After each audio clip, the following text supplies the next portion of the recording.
Hello guys, हम आ चुके हैं एक बार और फिर से। आज हम लोग सीखने वाले हैं कूलिंग टावर।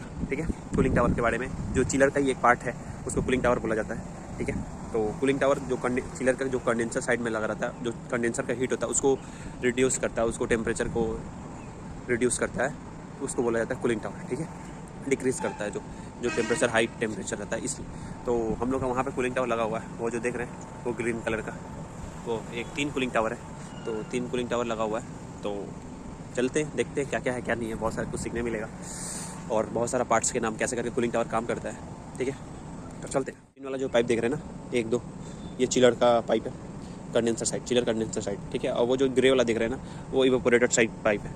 चिलर का चिल्ड वाटर लाइन जो जाता है बिल्डिंग में सप्लाई होता है वो। ठीक है, तो ये ग्रीन वाला कंडेंसर साइड का पाइप है। ठीक है, और इसको बोला जाता है प्रेशर वेसल, और उसका बोला जाता है एयर प्रेशर रिलीज वाल्व, और उसको बोला जाता है चिल्ड वाटर लाइन फिल्टर है। ठीक है, जो चिल्ड वाटर लाइन में जो जितना भी कचरा है तो वो सर्कुलेट होता है ना, तो कचरा मतलब गंदा होता है ना, तो उसमें आके जमा होता है। ठीक है, और ये एयर प्रेशर जो चिल्ड वाटर लाइन में एयर होगा तो वहाँ से रिलीज़ करता है। ठीक है, और ये प्रेशर मेंटेन करके रखता है 3 kg। हर एक बिल्डिंग का अलग अलग हिसाब से होता है प्रेशर, तो ये प्रेशर वेसल बोला जाता है इसको। तो प्रेशर मेंटेन करता है चिल्ड वाटर लाइन का। ठीक है, और ये दोनों ग्रीन कलर का जो पाइप है वहाँ से अंदर से गया है पूरा सीधा। ये हम लोग के कूलिंग है जो इनलेट हो रहा है कूलिंग टावर पे, और नीचे जो सम्प है, सम्प से पानी जो टान रहा है आउटलेट, कूलिंग टावर का आउटलेट जो पानी ठंडा होकर टानता है। और ये वाला जो हेडर है ग्रीन कलर का, वो इनलेट है जो गर्म पानी देता है। और ऊपर से जो जितना भी जो हीट है वो फैन के माध्यम से कैसे एग्जॉस्ट हो रहा है, ये देखिए पूरा स्नो जैसा दिख रहा है।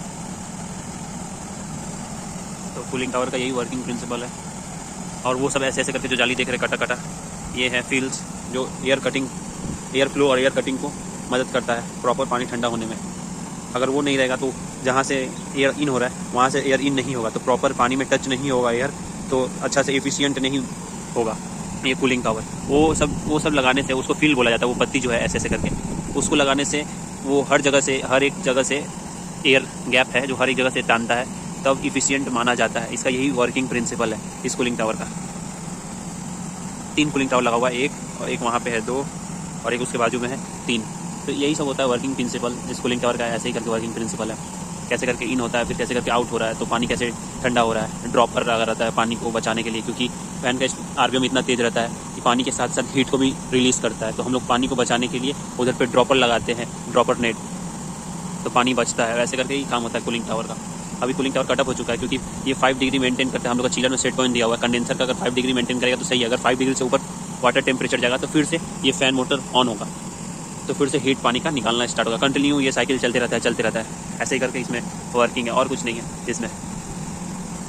और कूलिंग टावर में बहुत सारा चीज़ लगा रहता है। जैसे पार्ट्स का नाम आपको बताते हैं कौन कौन से पार्ट्स है। ये कूलिंग टावर हो गया ना, कूलिंग टावर सम। कूलिंग टावर का ये जो देख रहे हैं ना, उसको फील्ड्स भी बोला जाता है, ब्लेड भी बोला जाता है। ठीक है, कूलिंग टावर ब्लेड बोला जा सकता है। इसको बोला जाता है मेन हेडर, जो चिलर का आउटलाइन से कूलिंग टावर का इन में जा रहा है। ठीक है, वो जो ब्लू कलर का है उसको सम्प हेडर बोला जाता है। वहाँ पे एक सम्प है जो पानी इसमें कलेक्ट हो रहा है, वहाँ से पानी फिर टाना जा रहा है, तो टान के फिर से जो कंडेंसर पंप है चिलर में भेज रहा है पानी ये ठंडा होने के बाद। तो ये एक साइकिल चलते रहता है। उसके साइड में है वो ओवरफ्लो लाइन है, अगर कूलिंग टावर भर जाएगा तो ओवरफ्लो होकर पानी बाहर चला जाता है। और ये हम लोग का इनलेट पाइप हो गया। और इस कूलिंग टावर के अंदर में बहुत सारा पार्ट्स रहता है, जैसे कि फिल बोला जाता है। फिल मतलब जैसे कंडेंसर फिन्स होता है ना, उसी की तरह से कूलिंग टावर में एक फिल होता है, वो प्लास्टिक का रहता है। उसको हम लोग कभी कभी CIP मतलब कभी कभी क्लीन करते हैं सब, क्योंकि वो पानी का डेली सर्कुलेशन होने में अगर अच्छा से केमिकल डोजिंग ना हो तो एल्गी टाइप का बैठने लगता है उस फील पे, तो अच्छा से इफिशिएंट नहीं होगा, फिर से इफिशिएंट नहीं होगा। इसलिए कभी हम लोग केमिकल प्रॉपर डालना चाहिए कि उस पर हम लोग का गंदा जो होता है एल्गी होता है, जो ग्रीन पानी में जो ग्रीन कलर का होता है, स्केलेन बोला जाता है उसको, वो सब ना बैठे फील पे। इसीलिए प्रॉपर डोजिंग किया जाता है, pH OH प्रॉपर मेंटेन रखा जाता है, क्लोरीन कितना है पानी में वो मेंटेन रखा जाता है, और हार्डनेस क्या है, TDS क्या है, वो ऐसे करके मेंटेन रखा जाता है इस पानी में। तब हम लोग का सम्प में कभी भी एल्गी नहीं होता है, कभी भी स्केलेन नहीं जमता है, और एकदम इफिशिएंटली हम लोग का कूलिंग टावर काम करता है। बस यही होता है, ज़्यादा और कुछ नहीं। कूलिंग टावर का यही वर्किंग है। और ये हम हमेशा याद रखिएगा, जितना कैपेसिटी का चिलर बैठा रहेगा उससे 0.5 ज़्यादा का कैपेसिटी का कूलिंग टावर बैठा रहेगा, नहीं तो 0.5 कम कैपेसिटी का कूलिंग टावर बैठा रहेगा। अगर मैं मानता हूँ 100 TR का आपका बैठा है कूलिंग टावर, ठीक है, तो प्लस माइनस 50% होता है ना, तो प्लस माइनस 50% करेंगे तो ये 150 TR का भी बैठ सकता है कूलिंग टावर, 125 TR का भी बैठा सकते हैं कूलिंग टावर। अगर वही कम करते हैं हम तो 75 TR का बैठा सकते हैं कूलिंग टावर। सबसे अच्छा होता है अप्रॉक्स हम लोग लेके चलते हैं कि आप अगर 100 में से 75 हटा दीजिएगा तो जो 25 होता है 25 माइनस कर दीजिए, 25 प्लस कर दीजिए। ये होता है कूलिंग टावर का कैलकुलेशन। जब कूलिंग टावर बैठता है तो हमेशा कोई इंटरव्यू में पूछता है कि आपका कूलिंग टावर कितना कैपेसिटी का था, तो आपको अगर याद नहीं रहेगा, अगर आपको चिलर का कैपेसिटी पता रहेगा कि हाँ मेरा चिलर 175 टीआर का है, तो आप बोल सकते हैं कि हाँ कूलिंग टावर सर अगर मेरा चिलर 175 टीआर का है तो कूलिंग टावर 200 टीआर का हो सकता है, या और 175 में और 50 कम कर देंगे तो 150 टीआर 150 टीआर का कूलिंग टावर हो सकता है। इसी में अप्रोक्स में चलता है कूलिंग टावर। जितना चिलर रहता है चिलर के हिसाब से कूलिंग टावर को मेजर करके तब बैठाया जाता है। अभी हम लोग फिर से कूलिंग टावर वर्किंग में आ गया तो देख रहे हैं पानी का फिर से पानी का फ्लो इस साइड जाने लगा। क्यों? कूलिंग टावर का ये वर्किंग प्रिंसिपल है। क्या होता है कूलिंग टावर में, जो ऊपर से पानी गिरता है ना तो वो स्प्रे नोजल के थ्रू, इसके अंदर स्प्रे नोजल है, स्प्रे नोजल के थ्रू स्प्रिंकलर होता है, स्प्रिंकलर होके फिन्स पे पानी टच होता है और पानी टच होके ऐसे ऐसे मतलब स्वीटिंग होते होते मतलब फिन्स के थ्रू बहते बहते बहते बहते वो नीचे नीचे ड्रॉप होता है बारिश की तरह। सेम कैसा बोलते हैं, जैसे ये हो रहा है ना अभी मैं दिखाता हूँ, आगे चल के, ठीक है। हाँ तो ये रहा, तो ये 3 कूलिंग टावर है, एक अभी हम लोग का रनिंग में है। तो ये कूलिंग टावर का ये एयर कटर फील हो गया, ठीक है, जो एयर को कटिंग करता है। तो ये जो बारिश की तरह पानी आ रहा है ना, ये जो बारिश की तरह पानी गिर रहा है, ठीक है, तो ये बारिश की तरह पानी जो गिरता है तो ऊपर से हेडर जो बोले आपको, हेडर के थ्रू इन होता है।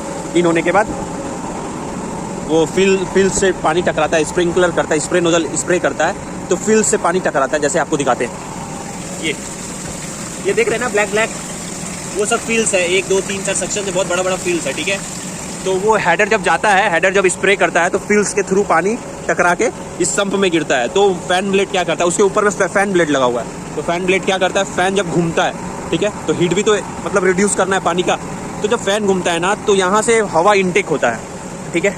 ये जितना भी सराउंडिंग का एयर है, इसलिए इसका नाम एयर कटर फील्ड है, ठीक है। यहाँ से हवा इन हुआ, इनटेक हुआ, और इनटेक होने के बाद ऊपर की तरफ थ्रो होता है एग्जॉस्ट, ठीक है, एग्जॉस्ट होता है ऊपर की तरफ थ्रो होता है, ठीक है। तो ये जो यहाँ से जो पानी ऐसे करके जो जा रहा है नीचे गिर रहा है, और यहाँ से जो हवा है हम लोग का इनटेक हो रहा है, नीचे के साइड से इनटेक हो रहा है और ऊपर के साइड थ्रो हो रहा है, तो वो दोनों में हवा और पानी में टकराव होता है। तो जितना भी हवा का जो टेम्परेचर है वो पानी में चला जाता है, पानी का टेम्परेचर रिड्यूस होने के बाद संप में गिरता है। आप समझ रहे हैं ना कैसे मैं एक्सप्लेन किया। तो क्या होता है, जो गर्म पानी नीचे गिरता है तो हवा के कांटेक्ट में जब पानी आता है ना तो पानी का टेम्परेचर डाउन हो जाता है अपने आप, और जितना भी हीट है वो हवा में मिक्स हो जाता है। हेल्प किसके हेल्प से, फैन की हेल्प से। वो हम लोग का जो फैन मोटर लगे हुए हैं ना, फैन मोटर, इसके अंदर भी बहुत बड़ा फैन ब्लेड है, वो भी आपको दिखाऊंगा। तो फैन ब्लेड के थ्रू वो एग्जॉस्ट करता है हवा को ऊपर के साइड, ठीक है। यही होता है इसका काम। और बहुत सारा सिस्टम होता है, जैसे कि इसको बोला जाता है आपको संप बोला जाता है, जिसमें पानी कलेक्ट होता है। ये रिटर्न लाइन आपको बोली दी है, इसको ओवरफ्लो लाइन बोला जाता है, ठीक है। इसको ड्रेन लाइन बोला जाता है, जो कूलिंग टावर में ही लगा रहता है ड्रेन लाइन। इसको बोला जाता है बैलेंसिंग वाल्व, जो तीनों कूलिंग टावर का जो ये बैलेंस है, बैलेंस करके रखता है, पानी को बराबर करके रखता है, ठीक है। इसमें भी उतना ही रहेगा, इसमें भी उतना ही रहेगा, और तीसरे नंबर में भी उतना ही रहेगा। अगर पानी ओवरफ्लो हुआ तो यहाँ से पानी गिर जाएगा नीचे। बस यही सब लगा रहता है। ये हम लोग का डोजिंग पंप है, जो इसमें डोजिंग होता है, ठीक है। पानी को भी हम लोग पीएच, हार्डनेस, रेडियस मेंटेन करते हैं सब, तभी वो स्केल जो हम लोग का चिलर में स्केल ना जमे, इस कारण हम लोग मेंटेन करके रखते हैं पीएच को। और इसके ऊपर चल के आपको दिखाते हैं कि कैसा होता है कूलिंग टावर का ऊपर में, कैसे करके एग्जॉस्ट करता है, हीट को एग्जॉस्ट कैसे करता है।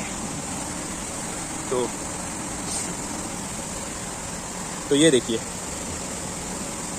जो आपको फिल बोल रहे थे ना, फिन्स, उसको फिन्स भी बोला हम लोग, स्प्लिट एसी में फिन्स बोलते हैं, लेकिन ये यहाँ पे ये प्लास्टिक का फिल लगा हुआ है, ये, ठीक है। ये फैन ब्लेड है हम लोग का, ये देख रहे हैं फैन ब्लेड, देखिए फैन घुमा, ये देखिए, ये व्हाइट जो देख रहा था धुआं फेंक रहा है, ये जितना भी पानी का हीट है ना, एयर के थ्रू पानी को एयर के थ्रू कांटेक्ट में आने के बाद पानी जो गर्म हो जा रहा है उसका ये एयर फेंक रहा है ऊपर के साइड, ठीक है।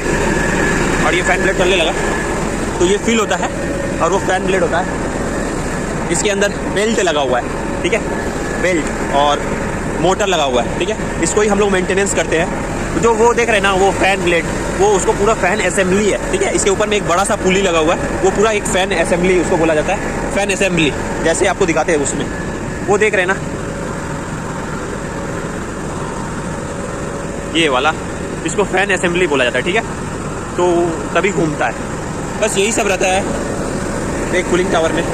मोटर के थ्रू पंखा को घुमा के हीट रिड्यूस करने का तरीका। अब पानी संप में गया, पानी ठंडा होकर फिर जाकर ऐसे करके एक साइकिल चलता है कूलिंग टावर का, और कुछ नहीं होता है, बस इतना ही होता है।